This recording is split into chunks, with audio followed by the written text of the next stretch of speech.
Friends, पिछले 6 महीने का करंट अफेयर्स किसी भी एग्जाम्स के लिए मोस्ट इंपॉर्टेंट होता है। फ्रेंड्स, आज मैं आपके लिए करंट अफेयर्स 2025 का वेरी इंपॉर्टेंट टॉपिक, जिसमें मैं आपको अक्टूबर 2024 से मार्च 2025 तक के कंप्लीट कराऊंगा टॉप 50 क्वेश्चन।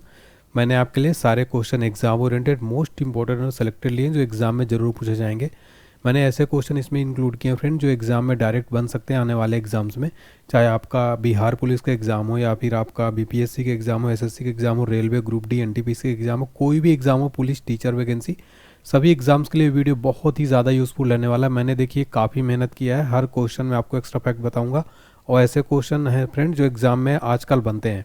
तो इस वीडियो को आप ध्यान से देखते रहिए। वीडियो पसंद आए तो लाइक ज़रूर करें, कमेंट सेक्शन में जरूर बताएं कि आपको क्लास कैसी लग रही। चलिए आगे बढ़ने से पहले अगर आपको इस क्लास का पीडीएफ फाइल चाहिए तो एप्लीकेशन को डाउनलोड कर लीजिएगा। सबसे पहले ऑनलाइन स्टडी पॉइंट का एप्लीकेशन हमारा अभी लॉन्च हुआ है, इसको प्ले स्टोर में जाके सर्च करिएगा ऑनलाइन स्टडी पॉइंट। इस तरीके का लोगो दिखेगा, उसको इंस्टॉल कर लीजिएगा। डिस्क्रिप्शन बॉक्स में भी लिंक दिया गया। इसके अलावा पेड कोर्सेज अवेलेबल है, पेड टेस्ट सीरीज अवेलेबल है ऑल एग्जाम के लिए। मात्र 49 रुपये में साल भर के लिए सभी एग्जाम अनलॉक हो जाएगा। पेड पीडीएफ है फ्रेंड्स, देख सकते हैं इस तरीके का complete GK GS crash course है, ऑल एग्जाम्स के लिए बहुत यूजफुल है। वीडियो कोर्स है प्लस पीडीएफ फाइल है। 149 रुपये मात्र लिमिटेड टाइम के लिए ऑफर चल रहा है, इसको जरूर आप खरीदिए। इसको आपको पेड कोर्स में जाके पेमेंट करना होगा। और महापैक ऑफर चल रहा है, 199 रुपये में सारे पीडीएफ नोट्स मिल जाएगा, आपको प्रिंट भी करा सकते हैं। ये भी आपको पेड कोर्स वाले ऑप्शन में दिख जाएगा, तो ले सकते हैं। चलिए देखिए, करंट अफेयर्स वार्षिकांक पीडीएफ भी मिल जाएगा आपको, डिस्क्रिप्शन बॉक्स में लिंक दिया गया है। ये कंप्लीट पीडीएफ है, अगर आपको नोट्स नहीं बनाना करंट अफेयर्स का तो आप ये पीडीएफ ले लीजिए। कोई प्रॉब्लम है व्हाट्सएप पर मैसेज करिए 7067566024 पर। चलिए स्टार्ट करते हैं, देखते हैं आज का हमारा पहला प्रश्न। वरिष्ठ नागरिक आयोग की स्थापना करने वाला भारत का पहला राज्य कौन बना है? राइट आंसर हो जाएगा ऑप्शन सी केरल। केरल राज्य वरिष्ठ नागरिक आयोग की स्थापना करने वाला भारत का पहला राज्य बन गया है। डिटेल में समझते हैं। केरल भारत का पहला राज्य बन गया है जिसने वरिष्ठ नागरिक आयोग की स्थापना की है, जो बुजुर्गों के कल्याण में एक महत्वपूर्ण मील का पत्थर है। मुख्यमंत्री पिनराई विजयन के नेतृत्व में 19 मार्च 2025 को विधानसभा में केरल राज्य वरिष्ठ नागरिक आयोग विधेयक पारित किया गया। अगला प्रश्न है, मार्च 2025 में भारत का नया वित्त सचिव किसे नियुक्त किया गया है? राइट आंसर है ऑप्शन बी अजय सेठ। देखिए फ्रेंड्स, मार्च 2025 में भारत का नया फाइनेंस सेक्रेटरी यानी वित्त सचिव बनाया गया अजय सेठ को। डिटेल में समझ लेते हैं। भारत सरकार ने वरिष्ठ आईएएस व भारतीय प्रशासनिक अधिकारी अजय सेठ को भारत का अगला वित्त सचिव नियुक्त किया है। वे तुहिन कांत पांडा का स्थान लेंगे, जिन्होंने पूंजी बाजार नियामक भारतीय प्रतिभूति और विनिमय बोर्ड यानी सेबी के 11वें अध्यक्ष बन गए हैं। बात करें वित्त सचिव के, वित्त सचिव पर और 1 रुपये के नोट के अंतर्गत देखिए देश की आर्थिक नीति बनाने में अहम भूमिका निभाने के अलावा वित्त सचिव का 1 रुपये के नोटों पर भी अपने हस्ताक्षर करते हैं। एग्जाम में क्वेश्चन बनता है 1 रुपये के नोट पर किसके हस्ताक्षर होते हैं, तो आपको बताना है वित्त सचिव के। बाकी के नोट पर गवर्नर के, आरबीआई गवर्नर के हस्ताक्षर होते हैं। अगला प्रश्न है, 38वें राष्ट्रीय खेलों की पदक तालिका में कौन शीर्ष पर रहा? राइट आंसर है ऑप्शन सी सर्विसेज। देखिए फ्रेंड्स, सर्विसेज यानी सेना ने 38वें राष्ट्रीय खेलों में सबसे अधिक पदक जीतकर पदक तालिका में नंबर 1 पर रहा। देखिए 38वें राष्ट्रीय खेलों का आयोजन जो है फ्रेंड्स इस बार उत्तराखंड में आयोजित किया गया है। ये आपको याद रखना, वेरी वेरी इंपॉर्टेंट क्वेश्चन है ये। अगला प्रश्न है, अंतर्राष्ट्रीय ओलंपिक समिति की पहली महिला अध्यक्ष कौन बनी है? राइट आंसर हो जाएगा option A Christie Coventry. Christie Coventry को अंतर्राष्ट्रीय ओलंपिक समिति का पहली महिला अध्यक्ष बन गई हैं। वेरी इंपॉर्टेंट क्वेश्चन, डिटेल में समझते हैं। बात करें अंतर्राष्ट्रीय ओलंपिक समिति की, स्थापना हुई थी 1894 में और इसका देखिए ये मुख्यालय की बात करें लुसाने स्विट्जरलैंड में स्थित है। संस्थापक थे इसके पिएरे डी कुबार्टिंग। इनको आधुनिक ओलंपिक का जनक भी कहा जाता है। देखिए अंतर्राष्ट्रीय ओलंपिक समिति का कार्य है ग्रीष्मकालीन और शीतकालीन ओलंपिक का आयोजन। चुनाव प्रक्रिया की बात करें तो आईओसी सदस्य अध्यक्ष का चुनाव करते हैं। इसमें वेरी इंपॉर्टेंट है, भारतीय सदस्य इसमें है नीता अंबानी जी अंतर्राष्ट्रीय ओलंपिक समिति की, और यहाँ की नई जो चेयरमैन बन गई हैं वो है क्रिस्टी कोवेंट्री। अगला प्रश्न है, केंद्रीय बजट 2025-26 की थीम क्या है? राइट आंसर है ऑप्शन सी सबका विकास। देखिए अभी हाल ही में बजट पेश किया गया, उसकी थीम थी सबका विकास। अगला प्रश्न है, बजट 2025 में आयकर की नई कर मुक्त सीमा क्या है? राइट आंसर है ऑप्शन बी, यहाँ पर 12 लाख रुपए। ऑप्शन सी राइट आंसर हो जाएगा 12 लाख रुपए। बजट 2025 में आयकर की नई कर मुक्त सीमा है 12 लाख रुपए। वेरी इंपॉर्टेंट क्वेश्चन अगला, 59वें ज्ञानपीठ पुरस्कार 2025 से किसे सम्मानित किया गया है? राइट आंसर है ऑप्शन सी, विनोद कुमार शुक्ल को। विनोद कुमार शुक्ला को 59वां ज्ञानपीठ पुरस्कार 2025 से सम्मानित किया गया है। प्रख्यात साहित्यकार 88 वर्षीय विनोद कुमार शुक्ला को हिंदी साहित्य में उनके योगदान के लिए 2024 का प्रतिष्ठित ज्ञानपीठ पुरस्कार के लिए चुना गया है। यह सम्मान पाने वाले छत्तीसगढ़ के पहले व्यक्ति बने हैं। देखिए, ज्ञानपीठ पुरस्कार की स्थापना हुई थी 1961 में और पहला ज्ञानपीठ पुरस्कार किसको दिया गया था? मलयालम लेखक जी शंकर कुरूप को 1965 में। इस पुरस्कार में 11 लाख रुपए की धनराशि, प्रशस्ति पत्र और वाग्देवी की कांस्य प्रतिमा दी जाती है। अगला प्रश्न है, करीमगंज जिला जो असम में आता है, इसका नाम बदलकर नया नाम क्या रखा जाएगा? राइट आंसर है ऑप्शन बी, श्रीभूमि। करीमगंज जिला असम का नाम बदलकर श्रीभूमि रखा जाएगा। अगला प्रश्न, 2024 का कंप्यूटर विज्ञान का नोबेल पुरस्कार यानी AM ट्यूरिंग पुरस्कार किसने जीता है? राइट आंसर है ऑप्शन सी, उपयुक्त दोनों। हेनरी जी बार्टो, रिचर्ड एस सटन ने कंप्यूटर विज्ञान का नोबेल पुरस्कार जीत लिया है। डिटेल में समझते हैं। संयुक्त राज्य अमेरिका के हेनरी जी बार्टो और रिचर्ड एस सटन को प्रतिष्ठित 2024 का M टर्नर पुरस्कार, जिसे कंप्यूटर नोबेल पुरस्कार माना जाता है, दिया गया। इस पुरस्कार की स्थापना हुई थी 1966 में। यह हर साल ऐसे व्यक्तियों को दिया जाता है जिनका काम कंप्यूटर विज्ञान के लिए असाधारण महत्व रखता है। एक क्वेश्चन एग्जाम में बन सकता है किस पुरस्कार को कंप्यूटर विज्ञान का नोबेल पुरस्कार कहा जाता है? राइट आंसर हो जाएगा AM ट्यूरिंग को। अगला प्रश्न है, भारत के किस केंद्रीय बैंक ने 2025 का डिजिटल परिवर्तन पुरस्कार जीता है? राइट आंसर है ऑप्शन है RBI यानी रिजर्व बैंक ऑफ इंडिया ने फ्रेंड्स 2025 का डिजिटल परिवर्तन पुरस्कार जीत लिया है। देखिए, RBI के लंदन स्थित सेंट्रल बैंकिंग द्वारा घोषित 12वें सेंट्रल बैंकिंग अवार्ड में 2025 का डिजिटल परिवर्तन पुरस्कार दिया गया। अगला प्रश्न है, ऑस्कर पुरस्कार 2025 में सर्वश्रेष्ठ फिल्म का अवार्ड किसे मिला है? राइट आंसर है option C, Anora. Anora picture को ऑस्कर पुरस्कार 2025 में बेस्ट फिल्म का अवार्ड दिया गया है। अगर इसमें बात करें ऑस्कर पुरस्कारों में सर्वश्रेष्ठ अभिनेता का पुरस्कार किसको मिला है? एड्रियन बॉडी को फिल्म द ब्रूटलिस्ट के लिए। वहीं सर्वश्रेष्ठ निर्देशक यानी डायरेक्टर का अवार्ड दिया गया शॉन बेकर को फिल्म अनोरा के लिए। देखिए, बात करें ऑस्कर पुरस्कारों की, अकादमी पुरस्कार जिन्हें आमतौर पर ऑस्कर पुरस्कार कहा जाता है, दुनिया का सबसे प्रतिष्ठित फिल्म पुरस्कार माने जाते हैं। यह पुरस्कार हर साल संयुक्त राज्य अमेरिका के कैलिफोर्निया स्थित academy of motion picture arts and sciences द्वारा दिया जाता है। पुरस्कार की स्थापना की गई थी 1929 में। अगला प्रश्न है, उत्तराखंड में आयोजित 38वें राष्ट्रीय खेलों का विषय क्या था? राइट आंसर है ऑप्शन है ग्रीन गेम्स। और देखिए फ्रेंड्स, उत्तराखंड में आयोजित 38वें राष्ट्रीय खेलों का विषय था ग्रीन गेम्स। अगला प्रश्न है, वर्ष 2025 में कुल कितने हस्तियों को पद्म पुरस्कार दिए गए हैं? राइट आंसर है ऑप्शन डी, 139। देखिए फ्रेंड्स, वर्ष 2025 में टोटल 139 हस्तियों को पद्म पुरस्कार दिए गए। राष्ट्रपति द्रौपदी मुर्मू ने टोटल 139 पद्म पुरस्कार दिए, जिसमें पद्म विभूषण 7 हैं, पद्म भूषण 19 है, पद्मश्री 113 हैं। अगला प्रश्न, जनवरी 2025 में मेजर ध्यानचंद्र खेल रत्न पुरस्कार 2024 कितने खिलाड़ियों को प्रदान किया गया? राइट आंसर है ऑप्शन ई, ये सभी। मनु भाकर, हरमनप्रीत सिंह, प्रवीण कुमार और डी गुकेश, इन चारों खिलाड़ियों को मेजर ध्यानचंद्र खेल रत्न पुरस्कार 2024 दिया गया। देखिए, गुकेश डी शतरंज के प्लेयर हैं, हरमनप्रीत सिंह हॉकी के प्लेयर हैं, प्रवीण कुमार पैरा एथलेटिक्स हैं, मनु भाकर शूटिंग प्लेयर हैं। बात करें मेजर ध्यानचंद्र खेल रत्न पुरस्कारों की, स्थापना हुई थी 1991-92 में। पहले प्राप्तकर्ता थे शतरंज खिलाड़ी विश्वनाथन आनंद। यह पूर्व में राजीव गांधी खेल रत्न के रूप में जाना जाता था। कौन सा मंत्रालय देता है? युवा मामले और खेल। पुरस्कार राशि है 25 लाख रुपए। अगला प्रश्न है, दिसंबर 2024 में किस लेखिका को 34वां व्यास सम्मान 2024 मिला है? राइट आंसर है ऑप्शन सी, सूर्यबाला को। दिसंबर 2024 में सूर्यबाला को 34वां व्यास सम्मान 2024 प्रदान किया गया। देखिए, उनका उपन्यास का नाम है कौन देश को वासी वेणु की डायरी के लिए। व्यास सम्मान की बात करें, किसी भारतीय नागरिक द्वारा लिखित और पिछले 10 वर्षों में प्रकाशित हिंदी भाषा की उत्कृष्ट साहित्यिक कृति के लिए दिया जाता है। पुरस्कार राशि है 4 लाख रुपए का नगद पुरस्कार। पहला पुरस्कार दिया गया था रामविलास शर्मा, उनकी कृति भारत के प्राचीन भाषा परिवार और हिंदी के लिए मिला था। कौन देता है? के बिरला फाउंडेशन। अगला प्रश्न, आईफा अवार्ड्स 2025 में सर्वश्रेष्ठ अभिनेता का अवार्ड किसे मिला? राइट आंसर है ऑप्शन डी, कार्तिक आर्यन। कार्तिक आर्यन को आईफा अवार्ड 2025 में बेस्ट एक्टर का अवार्ड दिया गया।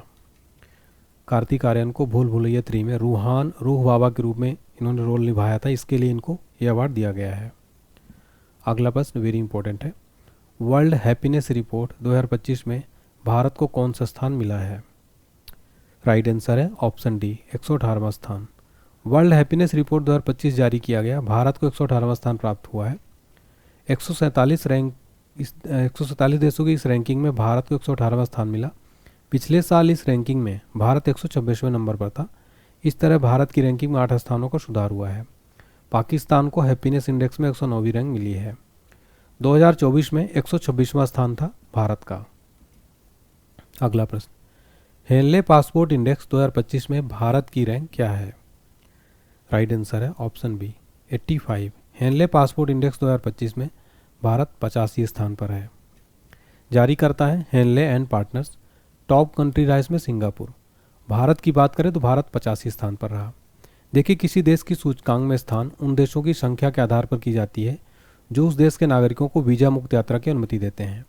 यानी उस देश का पासपोर्ट सबसे मजबूत माना जाएगा जिसके नागरिक अधिकतम देशों में वीजा मुक्त यात्रा कर सकते हैं। अगला प्रश्न है, सेबी ने हाल ही में कौन सा नया डिजिटल प्लेटफॉर्म लॉन्च किया है? राइट आंसर है ऑप्शन ए मित्रा। सेबी ने हाल ही में मित्रा ऐप नया एक डिजिटल प्लेटफॉर्म लॉन्च किया है।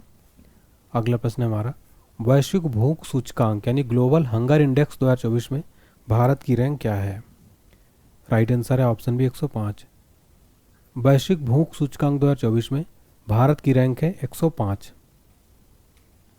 जारी करता है कसन वाइल्ड लाइफ वर्ल्ड वाइड, जो कि आयरलैंड की संस्था है, और जर्मन संस्था है वेल्थुगर हिल्फे। टोटल कंट्री 125, टॉप कंट्री है बेलारूस, भारत का स्थान 105। देखिए, विश्व भूख सूचकांक की गणना की जाती है 4 मापदंड है, अल्पपोषण, बच्चों का बौनापन, बाल दुर्बलता और बाल मृत्यु दर। देखिए, एक एग्जाम में क्वेश्चन बार बार पूछा जाता है, वर्ल्ड हंगर डे प्रतिवर्ष कब मनाया जाता है? 28 मई को। उन्हें विश्व भूख दिवस मनाया जाता है 28 मई को।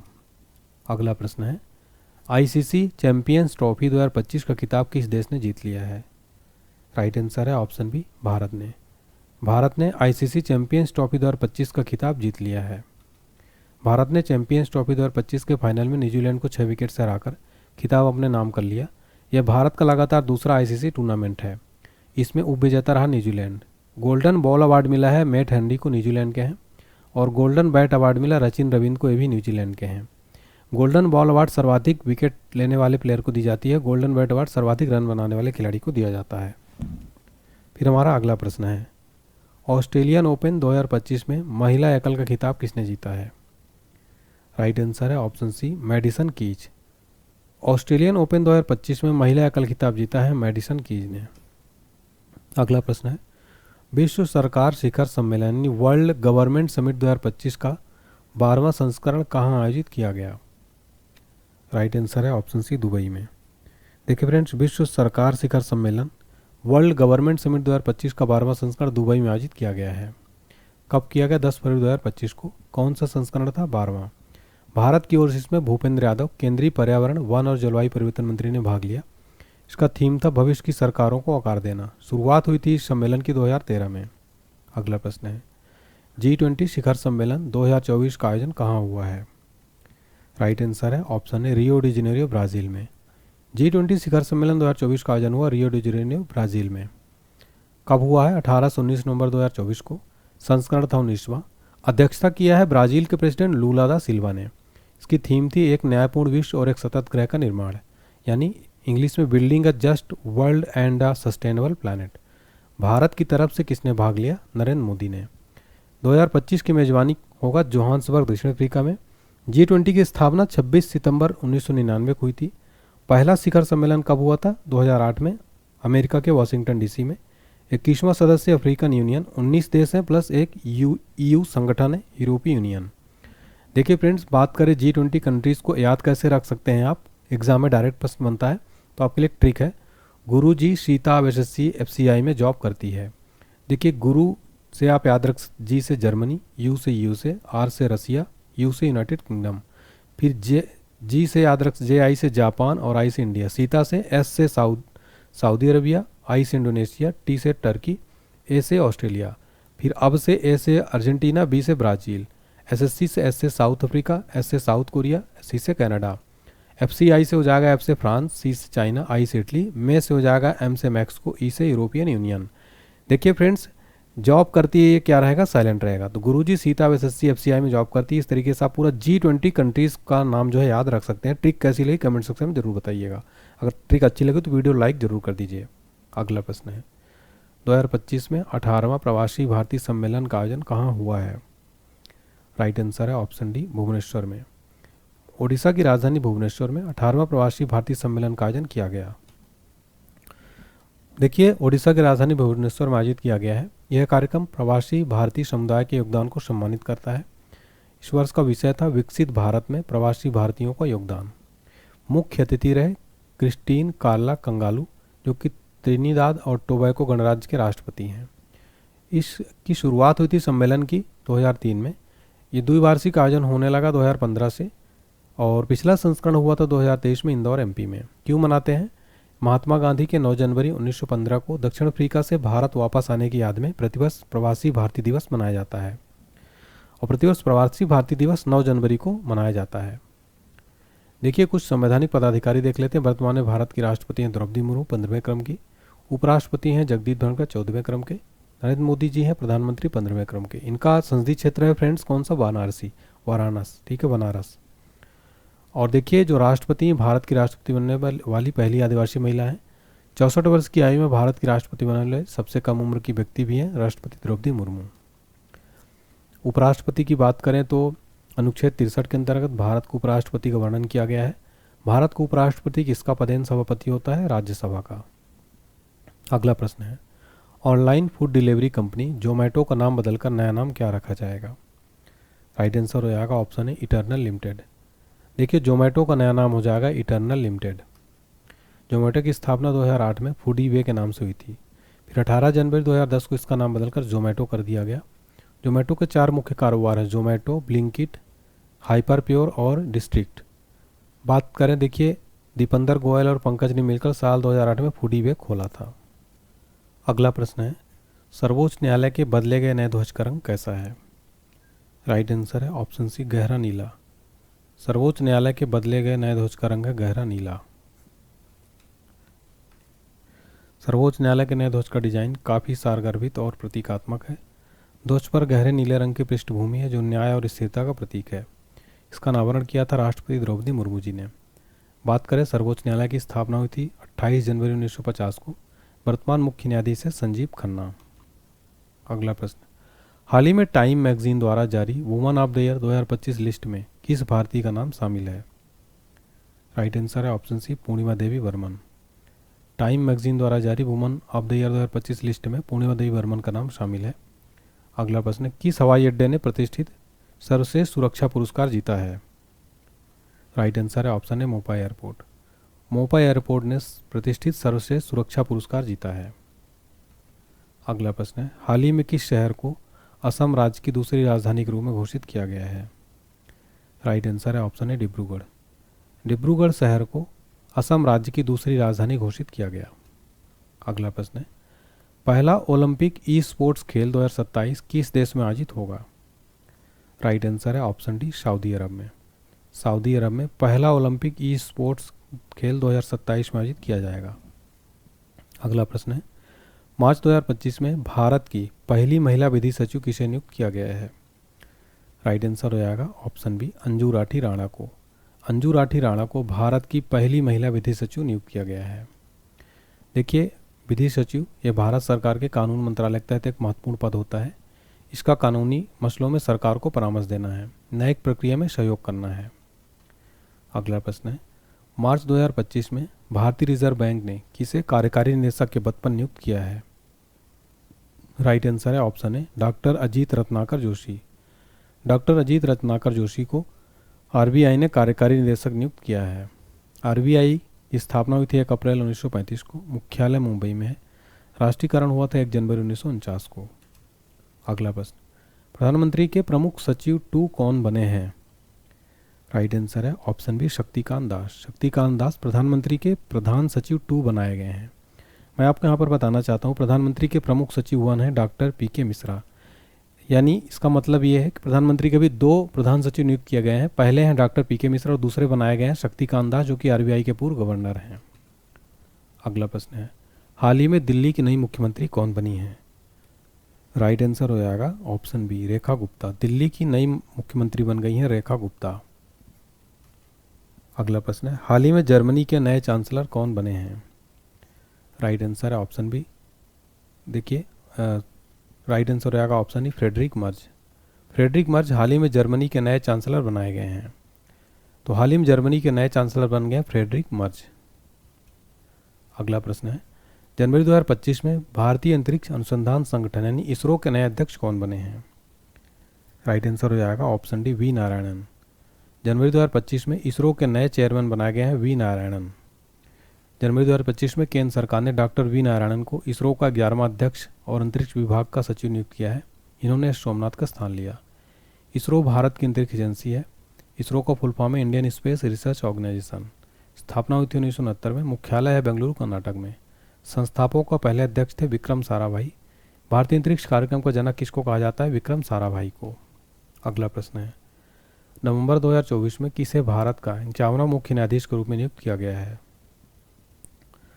राइट आंसर है ऑप्शन बी, न्यायमूर्ति संजीव खन्ना। न्यायमूर्ति संजीव खन्ना को नवंबर 2024 में भारत का 51वां मुख्य न्यायाधीश नियुक्त किया गया है। बात करें सुप्रीम कोर्ट की, स्थापना हुई थी 28 जनवरी 1950 को। कहाँ स्थित है? नई दिल्ली में। किस अनुच्छेद के अंतर्गत सुप्रीम कोर्ट की स्थापना का प्रावधान है? अनुच्छेद 124। प्रथम मुख्य न्यायाधीश थे हरिलाल जे कानिया। अगला प्रश्न है, दिसंबर 2024 में भारतीय रिजर्व बैंक के 26वें नए गवर्नर कौन बनाए गए हैं? राइट आंसर है option B, Sanjay Malhotra. Sanjay Malhotra RBI के 26वें नए गवर्नर बनाए गए हैं। देखिए बात करें आरबीआई की, मुख्यालय है मुंबई में। स्थापना हुई थी 1 अप्रैल 1935 को और राष्ट्रीयकरण हुआ था 1 जनवरी 1949 को। तो ये भी याद रखिएगा। अगला प्रश्न, कौन लगातार 7वीं बार सबसे स्वच्छ शहर बना है? तो इंदौर। इंदौर जो है लगातार 7वीं बार सबसे स्वच्छ शहर बन गया है। अगला प्रश्न है, भारतीय प्रतिभूति और विनिमय बोर्ड यानी सेबी के 11वें नए अध्यक्ष कौन बने हैं? राइट आंसर है ऑप्शन बी, तुहिन कांता पांडे। तुहिन कांता पांडे सेबी के 11वें नए अध्यक्ष बनाए गए हैं। बात करें सेबी की, स्थापना हुई थी 12 अप्रैल 1988 को। मुख्यालय है मुंबई में। अगला प्रश्न है, फरवरी 2025 में भारत के नए मुख्य चुनाव आयुक्त कौन बने हैं? राइट आंसर है ऑप्शन सी, ज्ञानेश कुमार। फरवरी 2025 में भारत के नए मुख्य चुनाव आयुक्त बने हैं ज्ञानेश कुमार। बात करें मुख्य चुनाव आयोग की, चुनाव आयोग की स्थापना हुई थी 25 जनवरी 1950 को। सचिवालय है नई दिल्ली में। प्रतिवर्ष राष्ट्रीय मतदाता दिवस 25 जनवरी को मनाया जाता है। भारत के पहले मुख्य चुनाव आयुक्त थे सुकुमार सेन। अगला प्रश्न है, अगस्त 2024 में किसे सीमा सुरक्षा बल यानी बीएसएफ का महानिदेशक नियुक्त किया गया है? राइट आंसर है ऑप्शन है, दलजीत सिंह चौधरी। दलजीत सिंह चौधरी को अगस्त 2024 में बीएसएफ का नया महानिदेशक नियुक्त किया गया। बीएसएफ की स्थापना 1 दिसंबर 1965 को। मुख्यालय नई दिल्ली में है। अगला प्रश्न, अमेरिकी स्पेस एजेंसी नासा के नए चीफ कौन बने हैं? राइट आंसर है ऑप्शन है, जेराड इसाकमैन। जेराड इसाकमैन नासा के नए चीफ बनाए गए हैं। नासा का फुल फॉर्म है national aeronautics and space administration. स्थापना हुई थी 29 जुलाई 1958 को। मुख्यालय है वॉशिंगटन डीसी अमेरिका में। किस प्रसिद्ध गजल गायक को मरणोपरांत तीसरा सर्वोच्च नागरिक पुरस्कार पद्म भूषण 2025 से सम्मानित किया गया है? राइट आंसर है ऑप्शन है, गायक उदास। पंकज उदास को, प्रसिद्ध जो गजल गायक हैं, इनको मरणोपरांत तीसरा सर्वोच्च नागरिक पुरस्कार पद्म भूषण से सम्मानित किया गया। अगला प्रश्न है, नवंबर 2024 में बिहार की प्रसिद्ध लोक गायिका शारदा सिन्हा का 72 वर्ष की आयु में निधन हो गया। इन्हें किस वर्ष पद्म भूषण से सम्मानित किया गया था? राइट आंसर है ऑप्शन डी, 2018 में। देखिए 2018 में बिहार की प्रसिद्ध लोक गायिका शारदा सिन्हा का निधन हो गया था। इनको 2018 में पद्म भूषण सम्मान से सम्मानित किया गया।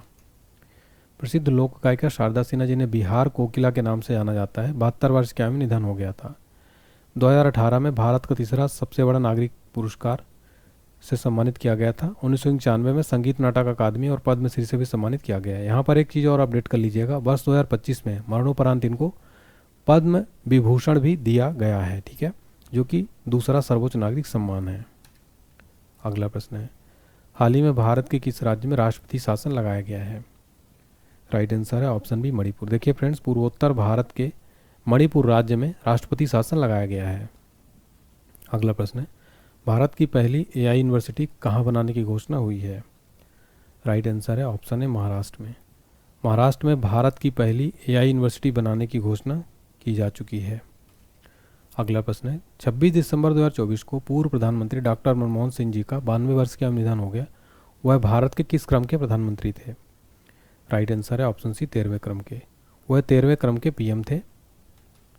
देखिए, जन्म हुआ था 26 सितंबर 1925 को गाहगांव, पाकिस्तान, पंजाब प्रांत में। आरबीआई के गवर्नर है 1982 से 85 तक, 15वें क्रम के। भारत के 13वें प्रधानमंत्री थे 2004 से 2014 तक, और भारत के पहले सिख पीएम भी थे। उनकी आत्मकथा का नाम है चेंजिंग इंडिया। इनको पद्म विभूषण 1987 में दिया गया था। अगला प्रश्न है, गणतंत्र दिवस 2025 के मुख्य अतिथि रहे प्रबोवो सुबियांतो किस देश के राष्ट्रपति हैं? राइट आंसर है ऑप्शन डी इंडोनेशिया के। गणतंत्र दिवस के 2025 के चीफ गेस्ट रहे प्रबोवो सुबियांतो इंडोनेशिया के राष्ट्रपति थे।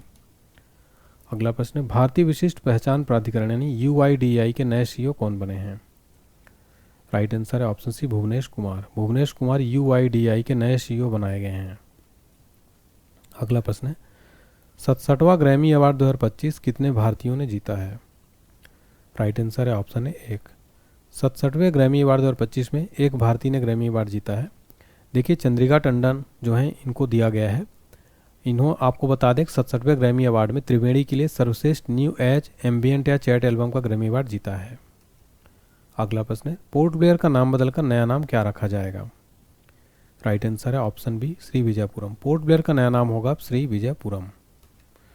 पोर्ट ब्लेयर भारत के अंडमान व निकोबार द्वीप समूह केंद्रशासित प्रदेश की राजधानी है। यह द्वीप नेताजी सुभाष चंद्र बोस जी द्वारा सबसे पहले तिरंगा फहराने से लेकर सेलुलर जेल में वीर सावरकर और अन्य स्वतंत्रता सेनानियों द्वारा माँ भारती की स्वाधीनता के लिए संघर्ष का स्थान भी है।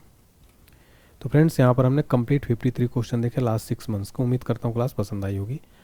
आगे आपके लिए क्विज है, उससे पहले मैं बता दूं कंप्लीट जीकेजीएस क्रैश कोर्स है, वीडियो कोर्स प्लस पीडीएफ है। लिमिटेड टाइम के लिए ऑफर 149 रुपये, इतने कम में बुक नहीं मिलती। इसका रेट बढ़ के 999 है, उससे पहले इसको ले लीजिए आप। इसको देखिए फ्रेंड्स, इसमें पीडीएफ फाइल भी, इसमें आपको static GK, Indian geography, world geography, संविधान, प्राचीन भारत, मध्यकालीन, आधुनिक, इसके अलावा फिजिक्स, केमिस्ट्री, बायो, पर्यावरण, खेलकूद, कंप्यूटर, तो सब कुछ है। जैसे मैं पढ़ाता हूँ आपको पता ही, एनसीईआरटी सार संग्रह, क्विक रिवीजन रहेगा सभी प्रतियोगी परीक्षाओं के लिए। बहुत अच्छा स्कोर आएगा।